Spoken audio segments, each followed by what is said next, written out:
Qu'est-ce qui fait aujourd'hui que quand tu as un rendez-vous, qu'il soit professionnel ou personnel, il se passe pas exactement comme tu l'avais prévu, il aille pas dans la direction que tu voulais, et surtout qu'il t'échappe, parfois. Qu'est-ce qui fait aussi que ton interlocuteur ou autrice prend le dessus sur toi, dans un rendez-vous, dans un moment que tu avais estimé comme important. Au travers de cette vidéo, je vais te partager simplement une technique que moi j'utilise dans la vie pro et dans la vie perso. En tant que coach en technique de vente, j'ai développé cette petite astuce qui est très simple, qui est absolument pas là pour te donner une leçon, mais plus pour t'aider dans ton quotidien. J'ai sorti mon stéthoscope de kiné de la vente. L'idée, c'est simplement de t'aider à redresser ta posture, si t'en as envie, si t'en as besoin. L'objectif de cette vidéo, c'est absolument pas de te donner une leçon. C'est absolument pas de te dire que si tu fais pas comme moi je te partage, et ben dans ces cas-là, tout ce que tu vas faire, ce sera nul et raté. Non, l'objectif c'est de partager une astuce, un conseil hyper facilement applicable et actionnable dans la vie de tous les jours. Et pour ça, comment je vais faire ? Je vais d'abord t'expliquer un petit peu en quoi consiste cette technique et te donner un exemple concret pour que tu puisses l'imager et comprendre comment ça fonctionne. Est-ce que ça te convient ? Bon, pour le coup, t'as pas vraiment ton mot à dire et tu peux pas choisir puisque cette vidéo est déjà enregistrée. Ce qui est pas totalement vrai, parce qu'en fait, tu peux aussi me donner ton avis en commentaire et j'en tiendrai évidemment compte pour les prochaines vidéos quant au format que je vais faire. Qu'est-ce que je voulais voir avec toi aujourd'hui ? Comment structurer, comment mettre du cadre dans ta vie, dans tes interactions et en tant que coach en technique de vente, si t'es commercial, avec tes prospects et avec tes clients. Aujourd'hui, je pense que le plus important, c'est d'avoir une posture experte et droite dans tout ce qu'on fait. Aujourd'hui, je suis convaincu que les meilleurs commerciaux sont des personnes qui ont de la technique et la technique se voit pas. Je dis toujours que un bon humain, c'est un humain qui a de la structure dans ce qu'il fait et la structure, elle est invisible. C'est un peu comme représente-toi en fait la structure ou la technique comme ton squelette. On voit pas ton squelette en tant qu'humain. Et ben la structure c'est ton squelette et autour ta personnalité et ton style, ça va être tes muscles, ta peau, tes tendons, etc. Comment remettre du cadre et de la structure dans ce que tu fais ? Et ben moi j'appelle ça une OPA. Donc c'est pas une offre publique d'achat, rien à voir. C'est objectif, plan, accord. D'ailleurs, je l'ai fait au début de cette vidéo, tu t'en es pas rendu compte, mais maintenant tu vas comprendre ce que c'était. Je l'ai aussi fait dans ma vidéo précédente sur le thème de la posture. Si tu l'as pas encore vu, je t'invite à aller la regarder en cliquant ici. Vive YouTube, j'ai toujours rêvé de faire ça, pour être honnête. Et je compte bien le faire dans chacune de mes vidéos pour donner du cadre et de la structure. Donc comment ça se concrétise simplement ? L'idée en fait c'est de verbaliser ton objectif, simplement, efficacement, avec des mots concis, faciles à comprendre, pour savoir tes intentions, pour que toi tu aies une direction précise et que ton interlocuteur ou ton interlocutrice sache exactement aussi à quoi s'attendre dans le moment que tu dédies à quelque chose. Aujourd'hui, moi j'ai dit que mon objectif c'était de te partager une astuce avec humilité, dans la plus grande simplicité possible. Dans ton quotidien, tu peux dire que ton objectif c'est d'aller plus loin avec quelqu'un, de vouloir travailler avec lui. Ton objectif peut être carrément aussi direct, je veux qu'on ressorte de cet échange avec une signature de contrat. Ton objectif, ça peut être aussi de vouloir rencontrer un autre profil décideur dans un processus de décision.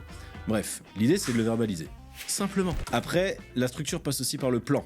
Verbaliser un plan au travers du timing et de tes intentions, ça permet aussi à ton interlocuteur de savoir comment va se passer l'échange, combien de temps il va durer, et toi justement de t'adapter, et pas de te laisser dépasser. Comment ça se manifeste ? Rappelle combien de temps ça va durer. Demande si la personne elle a un peu de marge. Dis c'est toi t'as un petit peu de marge. Dis dans quel ordre tu vas poser les questions. Qui pose d'abord les questions ? C'est pas imposer des choses que de dire à quelqu'un voilà la structure que j'aimerais qu'on suive. Non, c'est juste mettre vraiment du cadre pour pas se laisser dépasser. Bon pour pas qu'on parle en même temps, si ça te convient, moi je vais d'abord poser des questions, je te laisserai poser les tiennes après. Ce que je te propose c'est qu'on aborde d'abord ce sujet-là, puis celui-ci. Je sais pas ce que t'avais en tête par rapport à notre rencontre du jour, mais moi je voudrais d'abord qu'on parle de ça parce que c'est important pour moi. Voilà. Tout ça, ça fait partie du plan et de la structure. Et enfin, moi je t'invite à conditionner tes interactions par un premier oui, c'est sympa le oui, c'est positif, et en demandant l'accord, le A de l'OPA. Est-ce que ça te convient ? C'est ok pour toi si on fait comme ça ? Qu'est-ce que t'en penses ? Est-ce que t'avais un autre plan en tête ? Est-ce qu'il y a d'autres sujets que j'ai pas cités que tu souhaiterais qu'on aborde ? Bref, le fait de solliciter l'avis de la personne, ça vient aussi conditionner ton échange avec un oui qui vient vraiment mettre un petit matelas de confort et de détente. Il y a un exemple que j'aime bien utiliser dans mes coachings très souvent, c'est le rapport entre la vente et la séduction. Je dis toujours que la vente c'est de la séduction. J'aime bien faire le parallèle entre le processus de vente dans sa globalité et les applications de rencontre. Ce qui touche plus ou moins tout le monde, pas forcément les applications de rencontre, mais en tout cas les relations amoureuses. Dans le cycle de vente B2B, on part du ciblage et de la prospection pour passer par le rendez-vous de découverte, le traitement des objections, l'argumentaire et arriver au closing, la signature. Qu'est-ce que je sous-entends par le closing dans les applications de rencontre ? Je t'épargne les détails, tu vois où je veux en venir.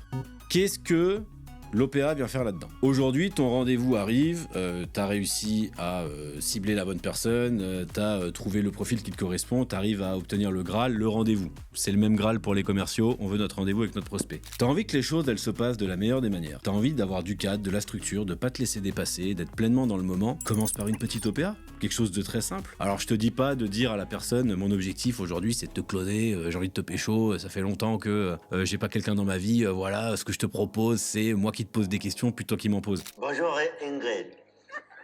Ingrid, est-ce que tu...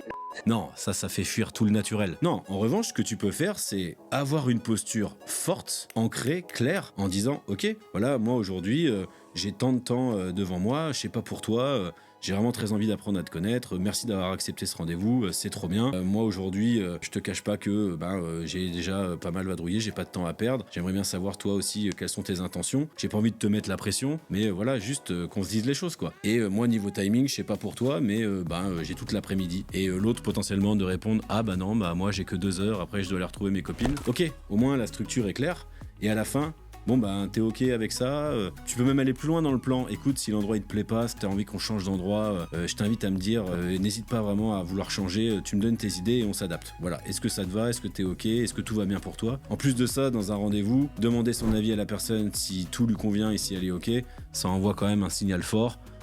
Messieurs, si vous regardez, vous êtes des gentlemen, c'est important. Donc voilà, c'était mon astuce simple quant à comment remettre du cadre et de la structure dans tes interactions au quotidien, que ce soit dans le pro ou dans le perso. Je t'invite à tester, ça me ferait super plaisir de savoir si tu as réussi à rendre la chose naturelle, si tu t'es approprié l'exercice et si ça t'aide un petit peu aussi dans ta vie de tous les jours. C'est un conseil qui est aussi à destination des commerciaux, principalement. Je vous invite, si vous m'écoutez, à tester dans le cadre d'entretien et de rendez-vous de vente, en visio, en physique, au téléphone. Vraiment structurer vos interactions. Moi, ça me fait toujours plaisir de partager des techniques. Je vais continuer à le faire très régulièrement sur cette chaîne. Donc voilà, je t'invite à me donner ton avis en commentaire, t'abonner si c'est pas déjà le cas, et aller sur mon site internet philippejulotin.com dont le lien est en description si tu veux carrément prendre rendez-vous avec moi pour que je vienne coacher ton équipe. Et on se parle sur la prochaine thématique dans une prochaine vidéo. Ciao!